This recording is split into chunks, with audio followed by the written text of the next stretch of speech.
Hello friends, welcome to your own channel daily stock. तो आज हम बात करेंगे ऐसी कंपनी के बारे में जो हाईएस्ट प्रोड्यूसर ऑफ इलेक्ट्रिसिटी है, that is around 31,000 megawatts electricity generate करती है।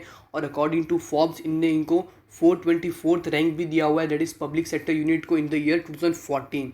तो चलिए आज हम बात करेंगे एनटीपीसी लिमिटेड कंपनी के बारे में। आपको याद दिला दूँ कि अगर अभी तक आपने इस चैनल को सब्सक्राइब नहीं किया हो तो इस चैनल को ज़रूर सब्सक्राइब कर दीजिएगा।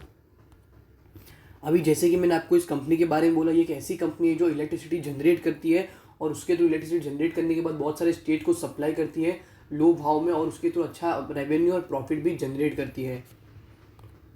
अब हम कंपनी के बारे में बात कर ले तो कंपनी का सेक्टर पी है दैट इज़ 12.85, जबकि शेयर का पी रेशियो है सिर्फ 7.68। जैसे कि आप देख सकते हैं कि आपको यह कंपनी का शेयर सेक्टर के पी से बहुत ही कम भाव में मिल रहा है। तो अगर आप इस शेयर में इन्वेस्ट करते हो तो आपको 30-40% रिटर्न आराम से देखने को मिलेगा। इसका sector P V that is price to book value that is है 1.34, जबकि इसका पी वी रेशियो है सिर्फ 0.72। ऑन द कॉन्ट्रेरी इसका पी वी रेशियो सेक्टर से बहुत ही कम है। तो ये भी इन्वेस्टमेंट के लिए बहुत ही अच्छी अपॉर्चुनिटी होगी आपके लिए।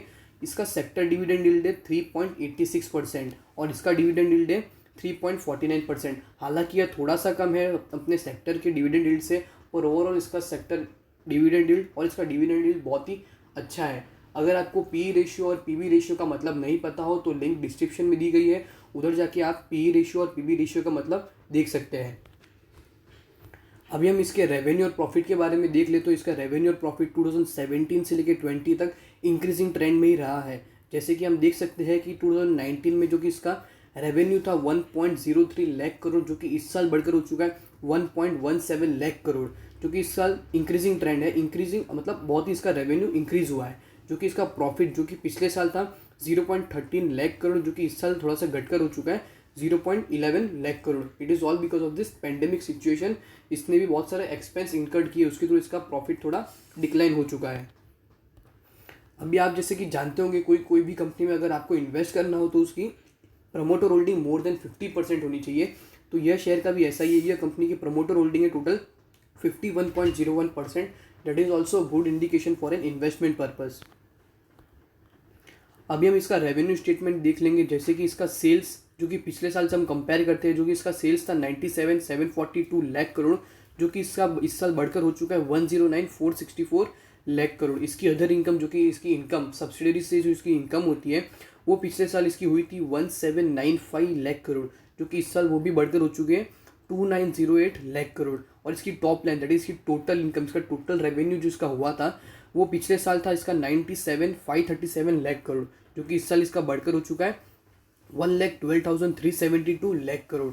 अब इसका हम बॉटम लाइन देखेंगे that is net profit deducting it's expenditure EBITDA interest tax. That is पिछले साल इसका net profit that is bottom line में आया था इसका 11,961 लाख करोड़, जो कि इस साल थोड़ा सा डिक्लाइन होकर हो चुका है 11,496 lakh crore. It is all because इसने बहुत सारे एक्सपेंडिचर इनकर की है अपने एम्प्लॉय के लिए, उसके थ्रू इसका थोड़ा एक्सपेंडिचर बढ़ गया है और इसके नेट प्रॉफिट में थोड़ा सा डिक्लाइन आपको देखने को मिला है। और ओवरऑल ये कंपनी बहुत ही स्ट्रॉन्ग और फंडामेंटली बहुत अच्छी है।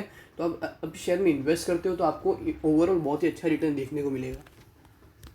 अब हम बात कर लेते हैं कंपनी के बुक वैल्यू के बारे में। तो कंपनी का book value that is in the year 2019 मार्च में जो कि था 112 रुपीज़, जो कि इस साल बढ़कर हो चुका है 123। इसका ओवरऑल इसका एक्सपेंडिचर दैट इज COGS से जितना भी इनकम एक्स्ट्रा जनरेट करता है उसके थ्रू इसका बुक वैल्यू भी इंक्रीमेंट फेज में आपको देखने को मिलता है। अभी हम बात कर लेते हैं कंपनी के ग्रॉस प्रॉफिट मार्जिन के बारे में। तो 2019 से इसको कंपेयर करें तो डेट इज़ 27 था, जो कि इस साल बढ़कर हो चुका है 31%। ग्रॉस प्रॉफिट मार्जिन मतलब कंपनी में जो मनी का सर्कुलेशन होता है वो किस तरह का है। तो इस कंपनी का सर्कुलेशन मनी जो कि 2019 में था 27, वो इस साल बढ़कर हो चुका है 31%। It is also good sign. Operating margin भी इसका इंक्रीज हुआ है 19 से 22 तक।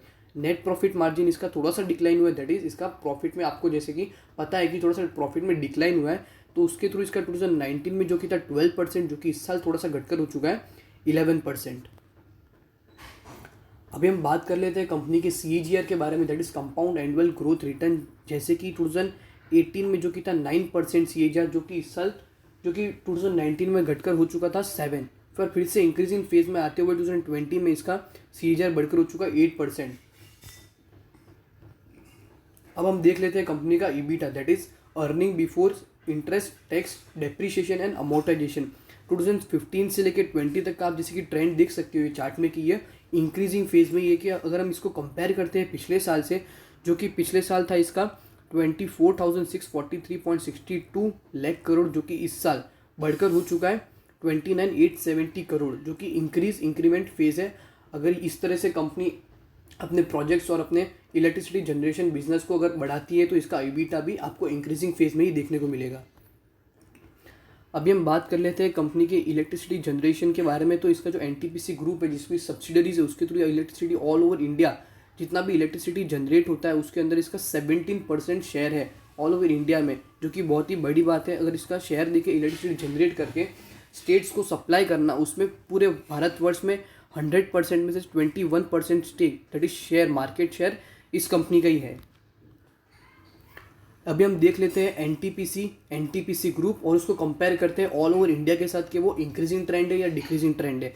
तो हम जैसे कि आप देख सकते हैं कि 2018-19 में जो कि एनटीपीसी खुद कंपनी जो 47,321 मेगावाट इलेक्ट्रिसिटी जनरेट करती थी, वो in the next year that is 2019-20 में इंक्रीज होकर हो चुका है 50,355 मेगावाट टन ऑफ इलेक्ट्रिसिटी। अगर हम इसको कंपेयर करते हैं एनटीपीसी ग्रुप के साथ तो वो था पिछले साल 55,126 मेगावाट, जो कि इस साल बढ़कर हो चुका है 62,110, जो कि बहुत ही अच्छी बात है। यह एनटीपीसी और NTPC group all over India के साथ बहुत ही अच्छा compete कर रहे हैं इलेक्ट्रिसिटी सप्लाई करने में भारत के बहुत सारे स्टेट्स को। अभी हम देख लेते हैं कंपनी जो भी इलेक्ट्रिसिटी जनरेट करती है वो कौन कौन से फील्ड में करती है। तो फर्स्ट है कोल बेस्ड प्रोजेक्ट्स। इसके कोल बेस्ड प्रोजेक्ट से 43,950 megawatt ton of electricity generate की जाती है। गैस बेस्ड प्रोजेक्ट से 4,017 megawatt of ton of electricity generate की जाती है। Renewable energy projects that is using solar energy and wind energy 928 megawatt ton of electricity generate की जाती है। और हाइड्रो प्रोजेक्ट से 800 megawatt ton of electricity generate होती है। तो सब टोटल होता है वो 49,695 मेगावाट इलेक्ट्रिसिटी। और इसके जॉइंट वेंचर और subsidiary that is NTPC group से भी यह coal gas based projects renewable energy जो भी इलेक्ट्रिसिटी जनरेट करता है उसका टोटल होता है 11,431 मेगावाट। तो हम इस सबको टोटल कर देते तो totally 61,126 ton of electricity generate करता है। अब all over India thermal power plant से जो भी इलेक्ट्रिसिटी जनरेट होती है उसमें से 62% ऑफ द शेयर ये कंपनी का है, जो कि बहुत ही बड़ी बात होती है, मोर देन 50%। और न्यूक्लियर, जैसे आप जानते हो कि न्यूक्लियर से एनर्जी प्रोड्यूस करना बहुत ही रिस्की और बहुत ही डेंजरस होता है, तो उसके अंदर भी इसका 2% शेयर है इलेक्ट्रिसिटी जनरेट करने के अंदर। और हाइड्रो इलेक्ट्रिक पावर के अंदर इसका 12% शेयर है। और रिन्यूएबल एनर्जी में इसका 24% स्टेक है ऑल ओवर इंडिया में। अभी हम बात कर लेते हैं कि यह कंपनी कितने पे ट्रेड कर रही है। तो वो ट्रेड कर रही है 90.1 रुपीज़ पे। और इसका all over high that is 5 year का हाई है इसका 156.66 रुपीज़। अगर अभी भी आप इस शेयर में इन्वेस्ट करते हो तो आपको 1-2 साल में 30-40% आपको रिटर्न आराम से देखने को मिलेगा। आपको एनटीपीसी का एनालिसिस कैसा लगे हमें कमेंट सेक्शन में ज़रूर बताइएगा। अगर आपको वीडियो अच्छी लगी हो तो वीडियो को लाइक और शेयर ज़रूर कर दीजिएगा।